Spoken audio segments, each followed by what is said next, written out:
Yeah.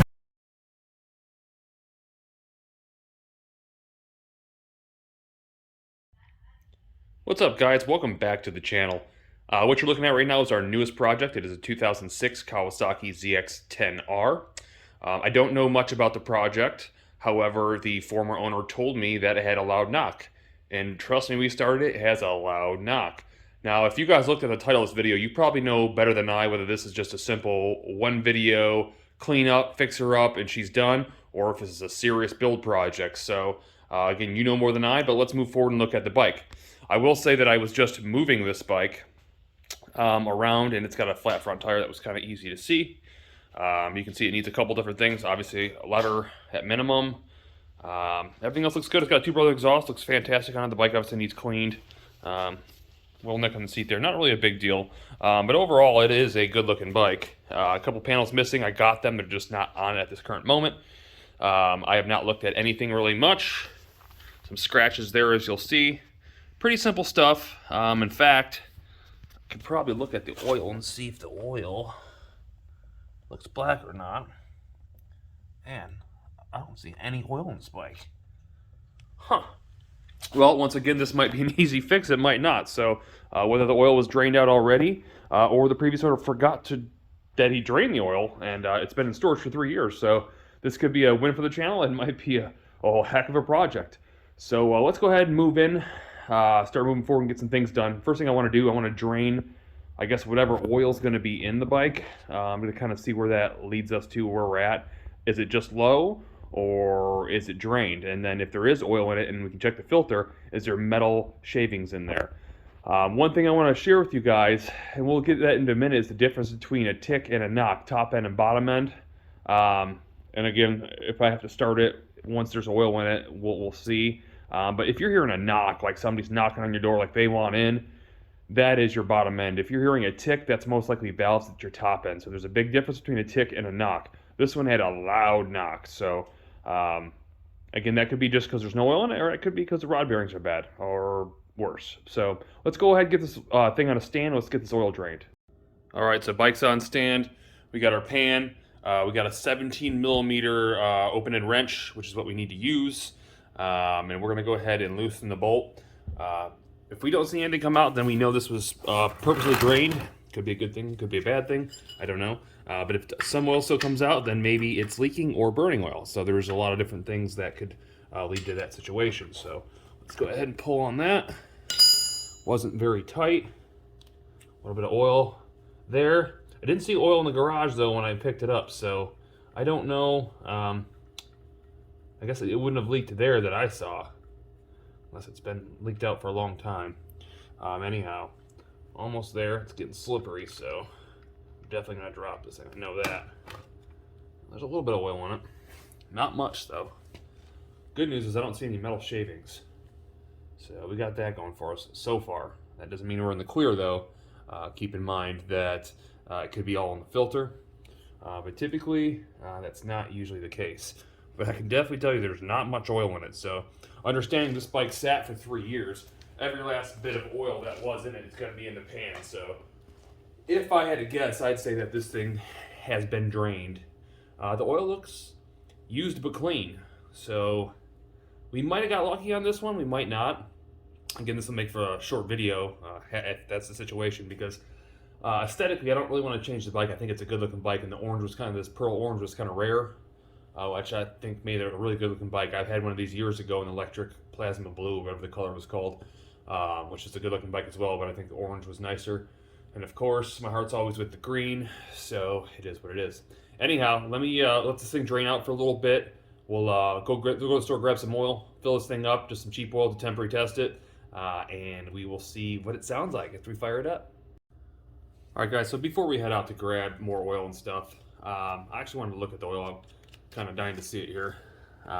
Look for metallic shimmer. And I'll be honest with you, I don't know if you guys can see in that I don't see any metallic shimmer at all. I mean, yeah, maybe a little bit right there, if you can see that. Not bad. Again, you can tell it's used oil, so it's not like it was run on it or anything, or rather not run on it. It's not fresh oil that was put in it. but it could have been drained, all the bad stuff already, we don't know. Again, that's why we're going to grab some cheap oil, just throw it in it, test it to see if it runs, and we'll change it out again. The downside to these bikes, again, it's been years since I've had one, the oil filter's like up in here, so I think I have to drop the belly pan to get to it, which is kind of strange because they make the oil so easy to get to, the drain plug. Why wouldn't you make the oil filter more accessible? But not a big deal. Let's go get the oil. I'll be right back. Alright guys, so cheapest oil I could find, Valvoline 1040, 4 quarts, probably just slightly under because we're not taking out the filter yet. Obviously you need a funnel. I'm going to pull off oil cap, which I already had loosened. If you're wondering why I only took half a turn, I'm going to try to get that propped up. These are really kind of strange, these oil containers, because it looks like laundry detergent. I'm not really sure how they work. Okay, that's interesting. All right, let's go ahead and pour in, I believe, about 3.5 quarts. We'll check the oil window below to make sure it's up to the underneath the second line, I believe. I'll show you what that looks like. All right, guys, so I put in 3.5, and it looks to be all the way full. Kind of strange. I guess maybe it's just not settled down yet. Not a big deal. Let's go ahead and put our cap back on. You see the bike's filthy. It needs to be cleaned pretty bad, but again, it's been sitting 3 years, so no real expectations there. I also noticed it has some underglow, like LED lights or something on it too. I don't know if those will stay on it. All right, I guess it's the moment of truth. We're gonna see if this starts. I don't know. Like again, when I get these projects, they're as raw as you can see them. Like I have not tried to start this thing. I don't know if the battery's any good or not. In fact, I'm gonna come to the other side over here, just like so. Make sure we're on. Oh, we got prime. That's good. Again, it did start for the former owner, so I assume it will. Go ahead and shut it off. We'll prime it a second time. And we're going to hope that there's no knock. Let's see. Well, you know what that means. Let me charge it real quick. Hold on. On second thought, I don't really want to wait. Let's see if we can get a little extra juice to her. Let's try this again.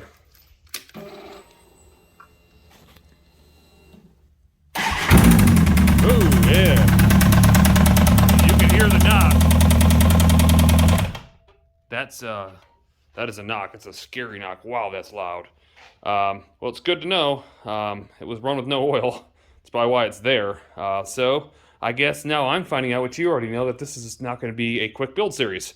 So where do we go from here? Well, I guess we got to drain the oil out of it that we just put in it, right? So that's got to come out. Obviously, the fairings have to come out, the gas tank, airbox, all the stuff you know that we have to do to drop this engine, because that's ultimately what's going to have to happen. So let's go ahead and move forward, drain this oil out, and we'll see what we have to do from there. All right, so in efforts to not waste this oil, I went ahead and cleaned out the pan, make sure there's no metal shavings in it. Because again, we're going to try to save it, whether I use it for a lawnmower or a small engine project, or just kind of keep it for other test projects like this same scenario. We'll make sure that we filter out if there's any debris in it, and keep any oil that we can. It helps to turn it the right way, because again, there's really no need to waste it. But I am curious to see if any other shavings came out with it, so we got that going for us. It's so slippery. For some reason, this oil on these gloves is just a bad combination. I can hardly turn it. Come on now. Long plug. Oh, there it is. No contaminants yet. Let me let it fully drain. We'll take a look at it. All right, so as it finishes draining here, I'm looking at the oil.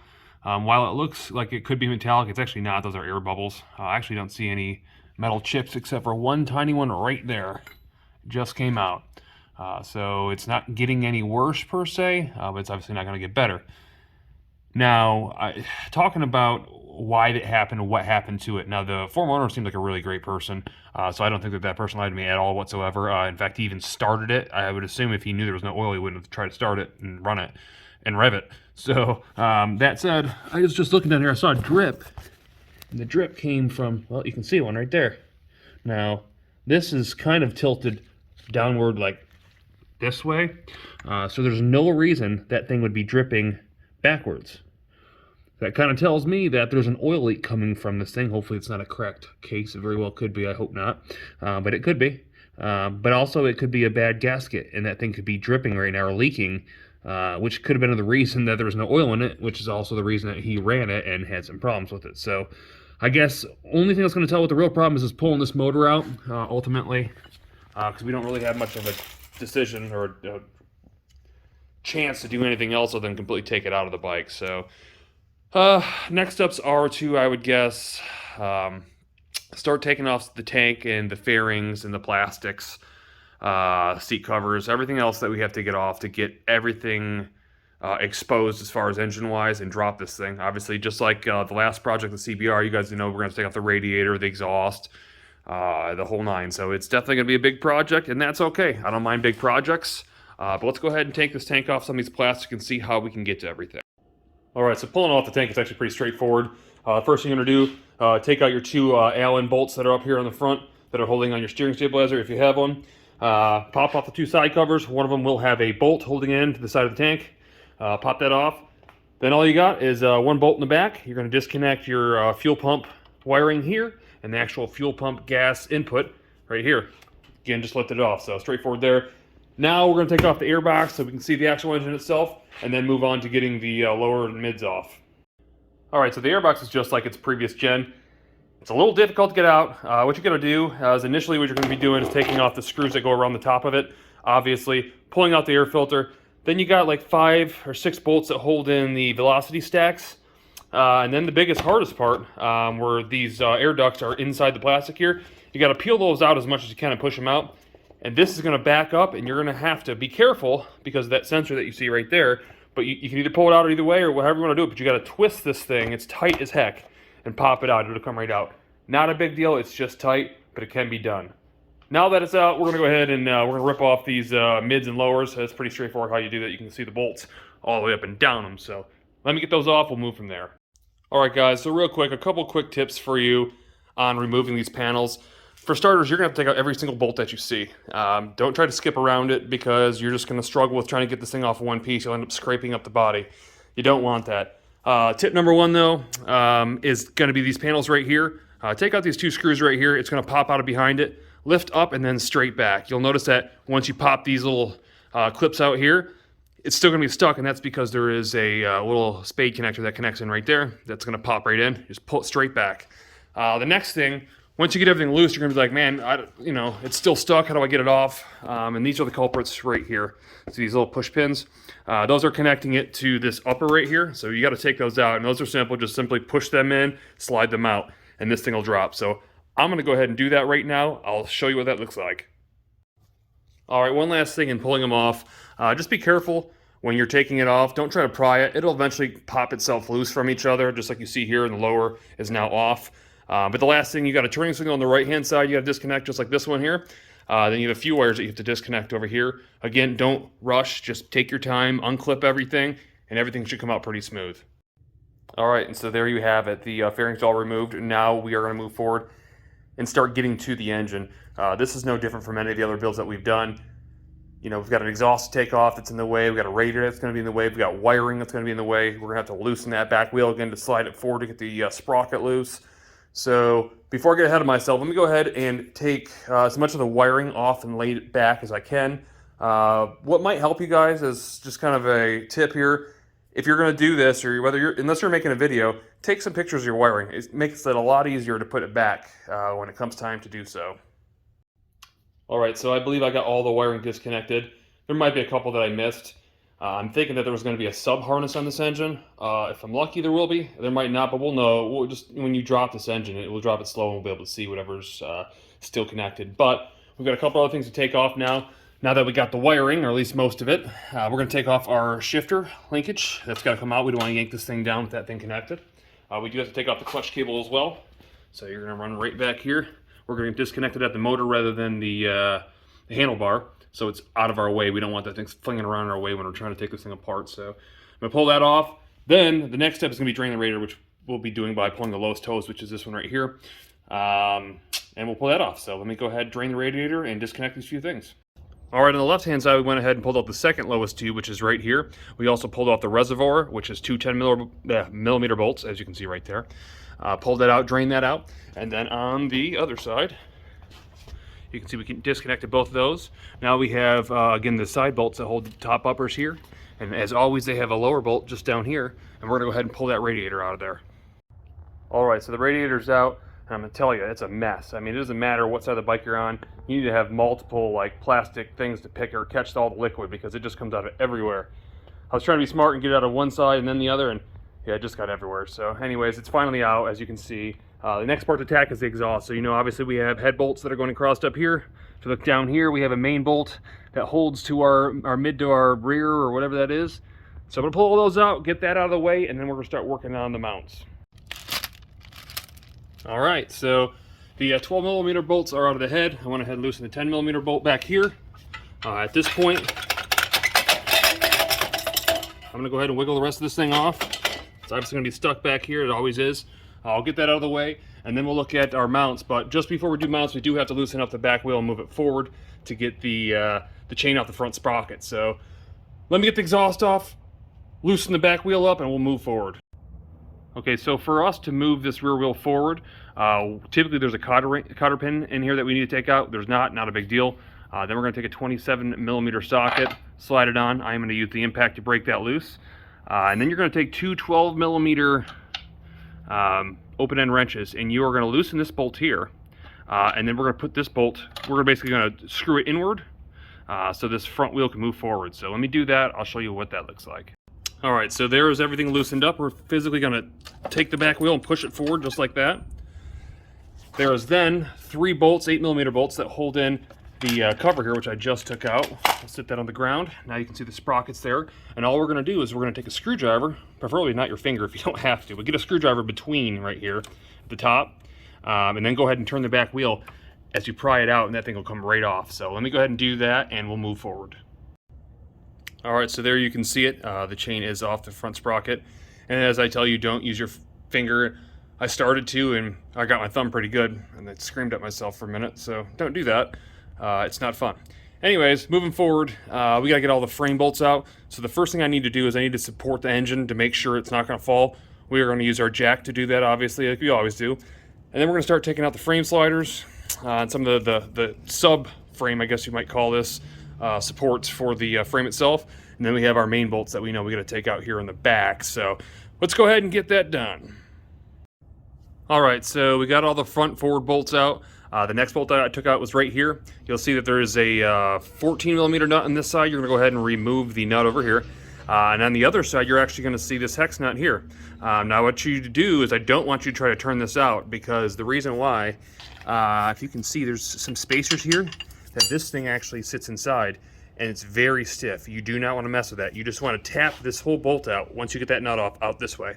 It's pretty simple, pretty straightforward, but don't try to turn that thing in there. You'll just end up busting your tool or destroying this bolt. We got 2 more bolts left. It's going to be really hard to see. There's one right there, and there's one that's just below it. It's almost impossible to see. There it is, right there. So we got to get those bolts out there. This motor should drop down, and we'll just double check to make sure that there's nothing else connecting this to the bike. And then we'll be able to work on it, and we'll see, I guess, if I'm able to fix this thing or not. All right, so all the lower bolts and rear bolts are out that I can find. Surprise though, a lot of times manufacturers will put one of these bolts here through the swing arm and the engine. I'm not sure the purpose of that. It makes it a pain to get out. But Kawasaki didn't short anything in that case, because they have 2 bolts, the ones that are lower here, one on each side, that do just the same thing. So what you'll see is when you pull it out, the thing drops like a lowered Hayabusa. So I think what I have to do now is I have to get another jack and jack it up kind of right here probably. And I have to try to pry this motor forward to get this thing out of here without this bike falling over. So that's going to be fun. Worst case scenario, I can get a engine hoist and hoist up the back from like the rear, rear foot pegs or whatever. But I shouldn't have to do that, hopefully. So I'm going to see if I can pry this thing out, and I'll let you know how I do it. Alright guys, so you can see that the motor's obviously loose now. What I ended up having to do as a final measure was basically this bolt right here I had to loosen and swing this out. And then there's another one down in this hole that tightens up against the engine, which is on the swinger, whatever the engine part, right, I don't know if you can see that or not, right there. That had to be spun out or spun inward to loosen it up, because it's got another side that pushes against it. So make sure that you do that. So at this point, what we have to do is we have to go through and make sure nothing else is connected to the motor. And when we drop this thing down, we're we're not going to be caught like a hanging noose. So I'm going to go ahead and check that out. I don't think there is, but I got to double check the wiring that comes around the front. So I'll check that. If not, I'm going to drop this thing out and we'll get it put up on a stand. Alright, so good thing that I checked. Two more things I found that are connected is our throttle cables right here. So all you're going to do is pop this out of the back, slide this down. You'll slide these things out and pop out the end pieces for the wires. The other thing that I found is a wire right here, which goes somewhere back here. I don't know what the resistance is on it, but it's going somewhere up here. You can see that wire. I'm going to figure out what that is. I'll disconnect that. We'll get this pulled out. And I'm not going to put it on a stand, but on a table. So let me do that, show you what we do from there. All right, guys, so real quick update. Trying to pull these back and slide it out did not work. I don't know why. Is it one pulled, the other got shorter? It doesn't matter. I ended up taking out these two screws here. It popped off and they came right out. As far as an update on what's holding the motor, I kind of should have figured this. It is, you can see in here, but you probably can't. There it is right there. It's our starter power ground, or power wire. So I need to go ahead and get that off. I'm a little concerned because I feel like once I pop that off, this thing's falling forward for sure. And it looks like I just noticed too. That's pretty. Anyhow, that's going to be kind of gruesome. So, because I can't get to it with like an impact, I got to do it by hand with the wrench. So I just got to be careful, I guess. But I'm going to go ahead, get that out, and attempt to get this motor out. All right, score, but not without a little extra coolant getting flung off hoses all over my legs. That's kind of a thing that happens. Anyhow, like I said, the engine's out now. I'm going to get it on the hoist, get it on top of a table. We need to flip it upside down. Again, more coolant's going to pour all over us. And once that's all over, we're going to start pulling off the bottom end to see what it looks like. Whew, all right, well, there is the engine on a table like I said it would be. And then you can see the bottom end facing out just like we need it. So it's ready to be worked on. That said, I think we're going to call it quits for this video today. Leave a comment below. Do you guys think I can fix this thing? And if so, what do you guys think it's going to cost? I don't know. I've never redone rod bearings. I've taken them apart. I've never put them back in. I've seen videos. I think I know how to do it. But you tell me, can I do this? I'll see you in the next one.